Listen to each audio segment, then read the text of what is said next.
So where are we, doctor? Yeah. The next thing is send him to get some water. Is the voice loud for the online? Okay. So what is meant by a quantal response is the next important question. Quantal is also called all or none response. That is, whenever you give a drug for a given dosage, either there will be a response or no response. Just like there will be pregnancy or no pregnancy. There can be slight pregnancy, little pregnancy. Can it be? Drugs are also like that.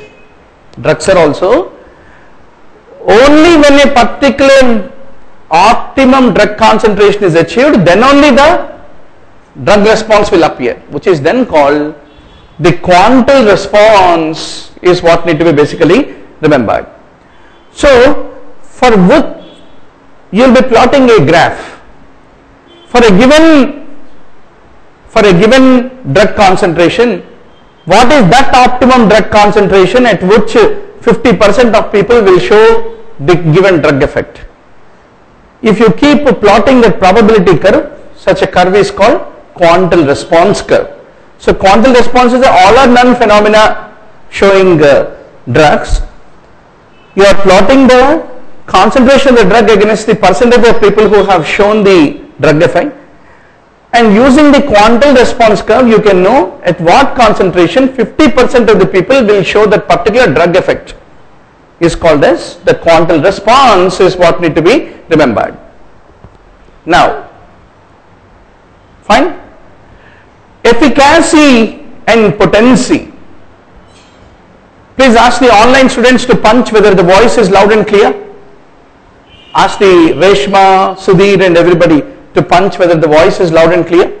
Now, what is efficacy, what is potency of a given drug? Efficacy means whenever you give a drug, it will show some maximum effect. Is it clear for them? They typed it as clear? Okay. So the upper limit of the effect shown by a drug, if you take a drug response curve, is called as the efficacy of the drug, is what need to be remembered. Please tell once it is 1:30. What is the time? 1? You are all hungry? Huh? So because he need to go to pick up Shraddhanand, Dr. Shraddhanand has to come at 1:30. He need to start. Please tell me. Okay. Upper limit of the drug response curve is drug efficacy. Now tell me, doctor, drug A, drug B, drug C. You have plotted intensity of the response to the drug concentration. Which is most efficacious drug out of the three? Drug A and B in fact are equally efficacious. C is less efficacious. Then what is potency?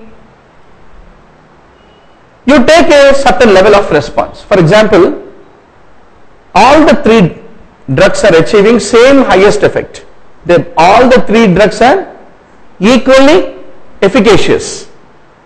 But this x-axis is the drug concentration. To produce this particular peak effect, you require more drug concentration of this drug. Hence, it is a low potency drug. Even for a less concentration, you are able to produce the peak effect in the case of this drug. Hence, it is called highly potent. So, potency is that drug concentration at which the half maximal response is achieved. For a same half maximal response, if you require more drug, then it is a less potent drug. For the same half maximal response, even a less amount of drug is able to achieve that, it is more potent. Simple, doctor. You read less, get good rank. You read more and fail the exam. So potency is to do with how much drug concentration is required to produce a given effect of the drug is what you have to basically remember. Now you see these three drugs. If you see these three drugs, are they same in their efficacy or are they same in their potency? They three are different in their efficacy because their maximum response is different. But if you take any given drugs 50% effect, this curves 50%, this curves this 50% or this curve 50%, all of them are happening at the same drug concentration, and hence the EC50, I mean the potency is same for all these drugs is what you need to fundamentally remember. So potency versus efficacy. Potency is the amount of the drug needed to produce certain response, and maximum response produced by a drug is called efficacy. Now doctor, there is a competitive antagonist. What will that competitive antagonist will be doing? Competitive antagonist means what? It looks very similar to that of the drug in its molecular size, shape and properties. Right? So if you use the competitive antagonist, how can you overcome the competitive antagonism? You require a higher dosage of the drug. If you have a higher concentration, then you will go and tell, see, we are 100 original fellows, these 5 are luckily fellows, competitive antagonists. We need to bind with receptor, not that competitive fellow. So competitive antagonists, what will they do? They increase the requirement to increase the concentration in order to achieve that given effect. Hence, will they affect potency or efficacy? Efficacy is the maximal response is same. A given response is same, whether competitive antagonist is there or not. But to achieve that particular efficacy, if the competitive antagonist is there, you need to do increase the concentration to achieve. If the competitive antagonist is not there, even at a less concentration only you can achieve that given effect. Didn't understand? You didn't understand, I know. I'll tell you doctor. What is potency? The drug concentration at which a given therapeutic effect is shown. If I took one tablet, my heart rate increases to 100 from 70. Right doctor? How it is happening? The drug I took is going and binding with the receptors in my heart and speeding up my heart. Okay? I took 10 milligrams of this drug, my heart rate increased from 70 to 100. Now, there is one more drug I am using. That drug is similar to this drug. Right? But it can't increase heart rate. What it will do? It will go and bind with the receptors and prevent this heart rate increasing drug from binding. Right? To overcome that competition, what this heart rate increasing drug you have to do? You have to increase the dosage of that. Then competition will be overcome, and then it will go and bind and achieve the same efficacy.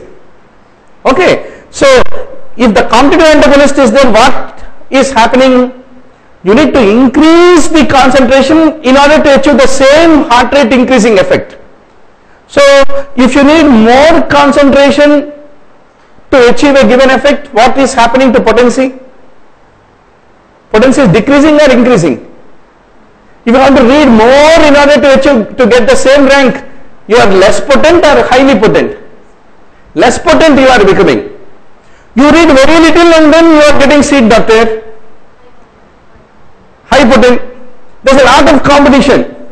To overcome the competition, what you need to do? You need to read more in order to get the first rank. Rank is first rank only. If there is no competition, without reading also you got first rank. If there is a lot of competition, you need to read more in order to achieve. So competition is making you less potent, so that you need to read more. Higher concentration is required to achieve the same effect called first rank. So competitive antagonists affect the potency. they lower the potency, and you need to use higher drug concentration in order to overcome a competitive antagonism, and to show the same level of efficacy you require a higher concentration, hence the potency will lower. Common MCQ in exam. Now, if you use non-competitive antagonist, what is non-competitive antagonist? This drug which has to increase heart rate has to go and bind with some receptor. A non-competitive antagonist irreversibly binds with that receptor. Even if you increase drug concentration also, you can't overcome the non-competitive antagonism. So some receptors are unnecessarily wasted by binding with non-competitive antagonists. Only few more receptors are left over for this drug to bind. So when fewer receptors are bound, then heart rate, instead of increasing from 70 to 100, it will only increase to 70 to 80, because lot of receptors are occupied by non-competitive antagonists. So when the ultimate effect is diminishing, what is affected? Efficacy is affected. So non-competitive antagonists lower the efficacy, competitive antagonists will lower the potency, is what you need to basically remember. Okay, doctor? Now let's go to the next question. What is true about therapeutic index? This is all true. Higher the number of the therapeutic index, safer is the drug. It expresses the margin of safety.